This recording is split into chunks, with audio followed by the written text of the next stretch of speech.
Bon vendredi saint, vie victorieuse, il me fait l'immense privilège vraiment de t'apporter une courte capsule pour te rafraîchir sur vraiment la valeur fondamentale de la foi chrétienne. Oui, il est venu sur la terre, oui, il est allé à la croix payer la dette de nos péchés, et oui, il est mort, il a été enterré, et oui, il est ressuscité d'entre les morts. Alléluia, comme on dit en bon anglais, He is risen. Gloire au Dieu Tout-Puissant, parce que le Fils de Dieu est venu et il a tout accompli à merveille pour que toi et moi nous puissions vivre la vie, mais la vie en abondance, cette vie qui nous donne la victoire, l'engouement vraiment d'entreprendre des projets d'envergure. Cela est possible seulement parce que le Créateur a tout accompli et veut aussi que nous puissions nous épanouir dans les ouvrages justement qu'il nous confie ici bas sur cette terre. Alors Seigneur, je te remercie vraiment pour ta parole, Seigneur, pour la grâce que tu me fais vraiment de m'avoir béni et vraiment de m'avoir accordé ce privilège, Seigneur, de pouvoir aussi vraiment être honoré, Seigneur mon Dieu, de vouloir aussi continuer et vivre victorieuse vraiment, Seigneur. C'est ton appel, mais c'est aussi, Seigneur, le fait que tu amènes là où tu as appelé, en bon terme, comme ta parole le dit, Seigneur mon Dieu, que tout ce que tu as commencé, que toi seul es fidèle et juste et fidèle pour l'amener à son terme. Alors Seigneur, merci, parce que d'année en année, nous voyons vraiment ta main à l'œuvre. Alors, Luc, l'évangile de Matthieu, selon Matthieu, chapitre 20, verset 17, nous mentionne ceci. Donc, verset 17 à verset 19 inclusivement. Donc, Matthieu, chapitre 20, verset 17 à 19, c'est vraiment un peu le résumé de qu'est-ce que je veux vraiment dire par rapport à Pâques, vraiment comme un peu le vendredi saint, je veux dire plus par rapport au vendredi saint, c'est que tout simplement, Jésus avait connaissance d'avance de qu'est-ce qui allait lui arriver.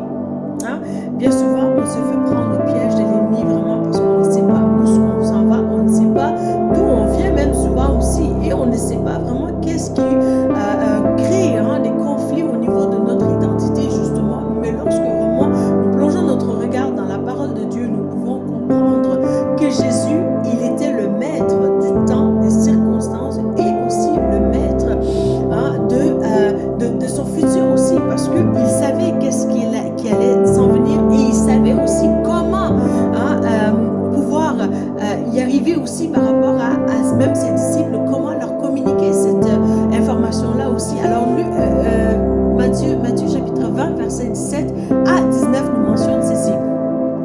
Alors qu'il montait à Jérusalem, donc Jésus va dire à ses 12 disciples vraiment qu'est-ce qui va s'en venir. Il dit vraiment, voici, nous montons à Jérusalem, le Fils de l'homme, il s'agit de lui-même, donc il sera livré aux chefs des prêtres et aux spécialistes de la loi. Donc ils les condamneront à mort, donc ils condamneront Jésus à mort. Ils savaient déjà d'avance qu'il allait être condamné à mort et ils savaient déjà d'avance aussi, il leur dit, et le remettront entre les mains des païens, donc pour qu'il se moque de lui, donc il savait qu'il allait se faire moquer de lui pour toi, et il savait qu'il allait être condamné à mort justement pour toi, et il savait également que, il dit pour qu'il le batte à coups de fouet, donc il savait que vraiment ces meurtrissures allaient être là, alors que vraiment la Bible nous dit aussi que c'est par ces meurtrissures que nous sommes guéris. Alors d'avance, il savait qu'il allait être meurtri pour tes péchés, pour que toi, ton corps soit restauré. Alors c'est vraiment une grâce tellement immense, tellement extraordinaire, mais aussi c'est vraiment une information qui est vraiment intelligible aussi, parce que le Seigneur nous permet de comprendre que lui, il savait ce dont il allait souffrir, et cela fait aussi en sorte que vraiment il savait qu'est-ce qui allait lui arriver, il savait dans quel temps, à quelle époque il était, et il savait c'était quoi sa mission. Alors cela nous donne aussi l'information de comprendre vraiment qu'il s'agit du Fils de Dieu, parce que telle notion de connaissance vraiment du fait que vraiment tout ce qu'il avait dit prophétiquement, ça s'est déjà accompli. Cela nous donne des indices pour dire vraiment que Jésus, il est qui il a dit qu'il était, et qu'il sera aussi qu'il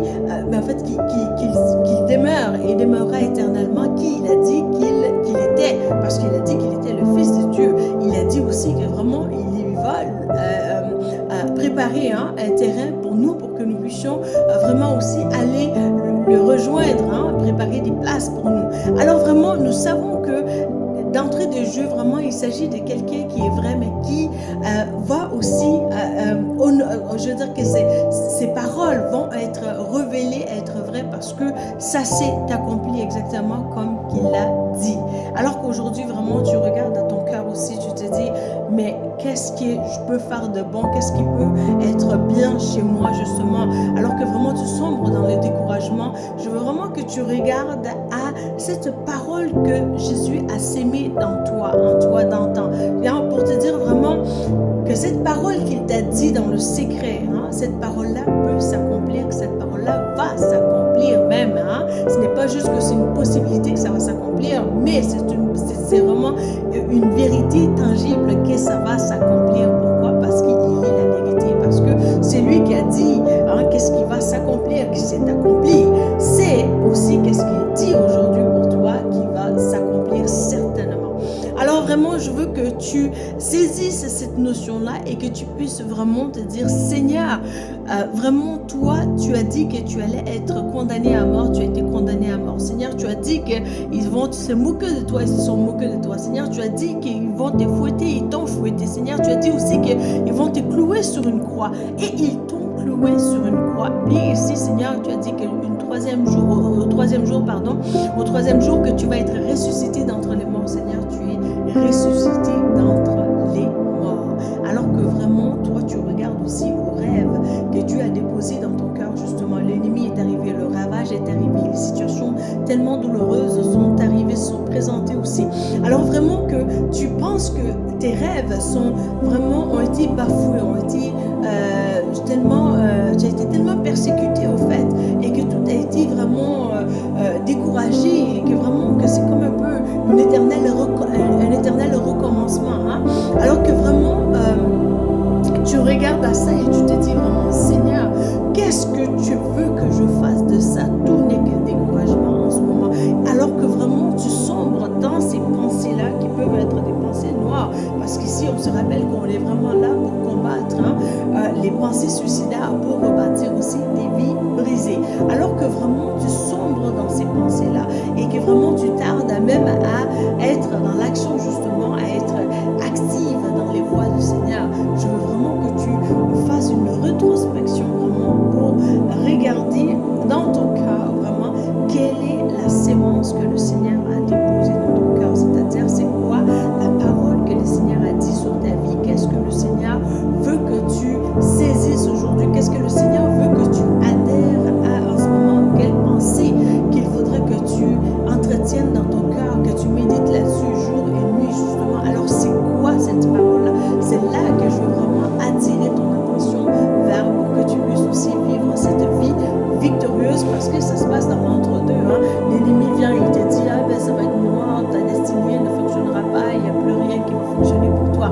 Alors que vraiment, avant même que les situations ne se présentent, le Seigneur t'avait déjà mis à part, t'avais parlé de la situation, ou bien en pleine crise, vraiment tu as entendu de manière distinctive la voix du Seigneur qui t'appelle vers une sortie, parce que c'est les libérateurs de son peuple. Cette parole, vraiment, je veux que tu puisses adhérer à cette parole-là, que tu puisses vraiment donner plus d'attention à cette parole-là, que tu te dises même ce que l'ennemi a dit, je laisse de côté, mais seulement tout ce que le Seigneur a dit, je ramène vers mon cœur et je scelle cette parole-là vraiment dans mon âme, pour que mon âme soit impactée et que vraiment mon esprit bien généré dans le Seigneur puisse aussi opérer au travers de tout, pour que vraiment la manifestation de la volonté du Seigneur soit palpable, c'est-à-dire que ça traverse l'invisible vers le monde physique.